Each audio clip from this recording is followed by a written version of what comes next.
1,000 years of mathematics fueled a 4-year project to send men into space. It's the final frontier and the first attempt to launch the best of humanity far into the solar system. With lofty dreams like that, what could go wrong? This was an episode written by Rod Serling, from a story by Madeline Champion, and directed by Stuart Rosenberg. As always, the alternative theories mentioned within may cause anxiety, rage, and disbelief, but that's why you're here, I hope. Kindly consider leaving a like, share, or subscribe if you enjoyed this video. Now, pour yourself a tall glass of water, because I shot an arrow into the air. It landed I know not where. It was supposed to be the apex of human civilization. With the whole world watching, the spacecraft, Arrow 1, sailed into the heavens. However, it flew off course and off radar. Not even the best technology that 1960 could offer would give a clue where Arrow 1 and its crew went. However, they did land somewhere, perhaps on an uncharted asteroid in the solar system, where the sun burns just as bright and hot. Out of a robust crew of 8, only 4 survived: Colonel Donlin, Pierson, a badly injured Hudak, and one surly officer named Corey. With little equipment and supplies to salvage, there is only 5 gallons of water. Corey makes it clear he doesn't want to waste a drop on the sick and dying. Corey's lack of humanity is soon known by all. He is also pragmatically pessimistic and isn't aligned to the professional approach of his commander and peers. Hudak soon passes away, and Corey gets his wish to get a larger share of that sweet, sweet water. Donlin sends both Corey and Pierson together to scout, to go look if there's anything beyond the desert that will help their chances for survival. As fortune would have it, after 6 hours, Corey returns alone. Seeing Corey's quench for thirst, Colonel Donlin notices Corey return with more water than he left with. Corey confesses that he found Pierson dead and took his water.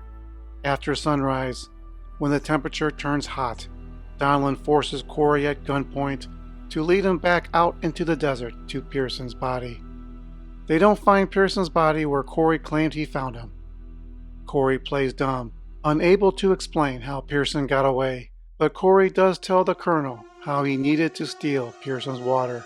Donlin walks off and calls out for Pierson. He finds him, not too far away, bloodied and very thirsty. Pierson struggles to speak, but points to the peaks above and draws a crude diagram into the sand. Pierson rolls over and dies, for real this time. Curious and optimistic, Donlin rushes to see what is on the other side of the peaks. However, in his foolishness, he leaves his rifle behind for Corey to pick up. Corey confesses he killed Pierson for his canteen, and he's going to kill again to stretch out his life a few days longer. It's no time for morality. But it is time for Corey to keep moving. He climbs to the top of the hill, reaches the peak, and discovers the meaning of Pierson's drawing.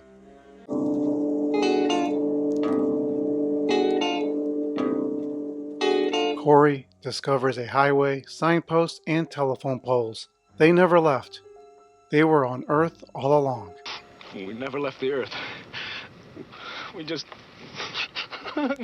crashed back into it. The heart of the story is its ironic ending, but we get there showing the loss of humanity.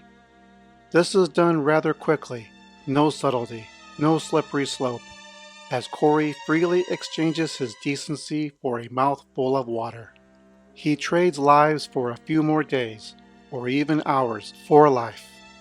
Humanity is how I would describe the heart of the episode, if it weren't for its most important line of dialogue. You were looking for morality in the wrong place. You were looking for morality in the wrong place. Humanity may be too neutral of a character trait for an episode made in 1960. Rather, it's morality, the implicit understanding between right and wrong, between procedural and chaotic, between looking at the big picture and living for the next moment. There is another element the episode is telling us, the one of faith. By no means do I think it's an episode about religion or analogy, about not going to church on Sundays, though there may be an incidental and very coincidental choice of symbology. Corey is a man of no faith, therefore self-confessed, without morality.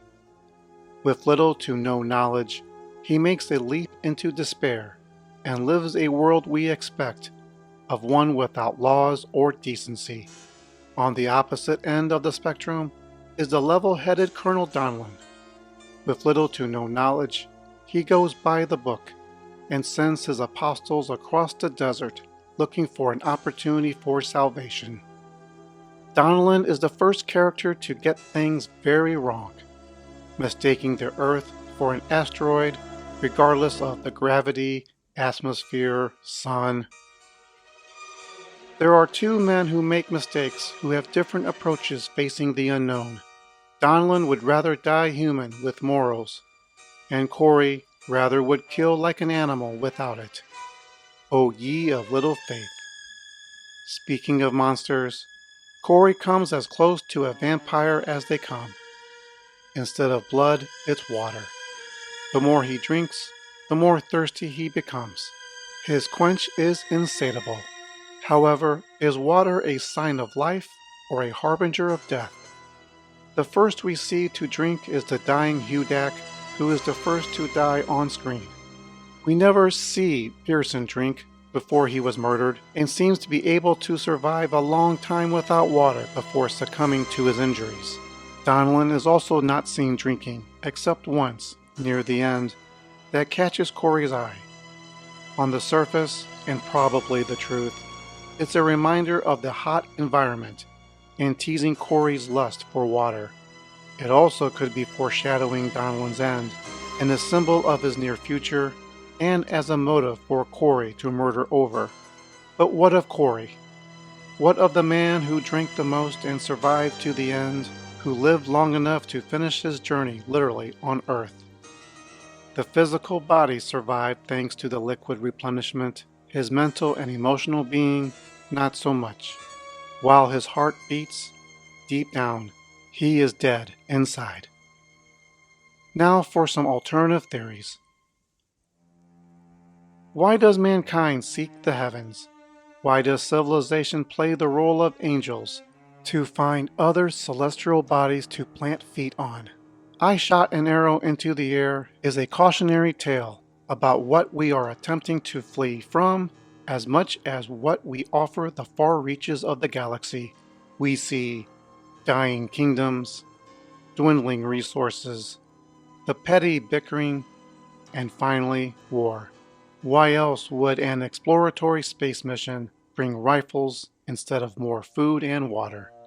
We will bring to new worlds what we already despise on Earth. If you read The Twilight Zone Companion by Mark Zickery, you'll learn Rod Serling paid Madeline Champion $500 on the spot for this story. As much as it was dramatic, it was scientifically ludicrous. And what is it about episodes shot in Death Valley with a character named Corey? Corey. For whatever reason, I shot an arrow into the air more than any other episode on syndicated television. While I remember it fondly, returning to watch it after so many years, I see what many others criticize it for. It's an entire episode about a very thirsty man, surly and homicidal, with a conclusion any trained astronaut would have figured out from minute one. The first time 8 people were in a space flight in a single spacecraft occurred in 1985. I don't think they took rifles with them. I shot an arrow into the air. It's 2 dimensions out of 5. It does have a couple tropes. Tag them, it's not easy being an astronaut, and Sweet, sweet irony. This is Mr. G of Synergy, leaving you with these final words. The best part, after being sent into space, is returning home, unless it's the Twilight Zone.